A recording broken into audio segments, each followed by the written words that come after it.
दादा कोंडके हे नाव माहीत नाही असं कोणी नसेल. जुन्या पिढीचे नायक ते आजच्या पिढीलाही आपलं वाटणारं एक नाव.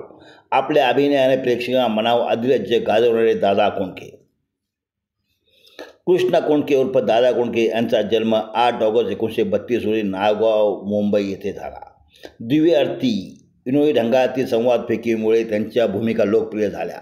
अभिनयासोबत त्यांनी प्रामुख्याने मराठी भाषेतील व सोबतच हिंदी, गुजराती भाषातील चित्रपटांची निर्मिती देखील केली. नायगाव मुंबईच्या मिल मजूर कामगाराच्या घरात गोकुळ अष्टमीला जन्मलेल्या ह्या कृष्णाने नावाचे सार्थक मराठी चित्रपटसृष्टीच्या पडद्यावर दाखवून दिले. बँड पथकातून सुरुवात करून हळूहळू वगनाट्य, नाटके ह्यांनी सुरुवात केलेल्या दादांचे चित्रपट जीवन मेहनतीने साकारले गेले.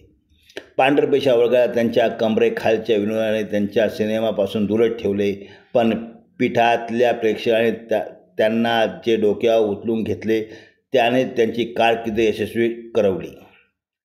दिव्यर्थी विनोदाकडे झुकणारे संवाद, चित्रपटातल्या तारकेस्थिती, पडद्यावरची नको तितकी घसट व ह्या सर्वांमुळे सतत सेन्सर बोर्डाचे उडवणारे खटके, वादंग त्यांनी त्यांच्या चित्रपटांना सतत निगेटिव्ह पब्लिसिटी मिळत राहिली.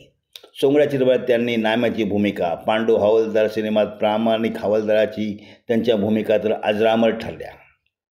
दादा कोंडकेचे काही गाजलेची मराठी चित्रपट आहेत: तांबडी माती, सोंगाड्या, एकटा जीव, सदाशिव, आंधळा मारतो डोळा, पांडू हवालदार, तुमचं आमचं जमलं, राम राम, गंगाराम, बोट लावून तिथं गुदगुल्या, होच नवरा पाहिजे, आली अंगावर मुका ग मुका, पळवा पळवी, एवका घरात, सासरचे धोतर, घनवी कावा. तर हिंदी सिनेमे तेरे मेरे बीच में, अंधेरी रात में, दिया तेरे हाथ में, खोल दे मेरी जुबान, आगे के सोच. त्याचबरोबर दादा कोंडके यांनी गुजराती सिनेमात देखील आपल्या अभिनयाचा जलवा दाखवला.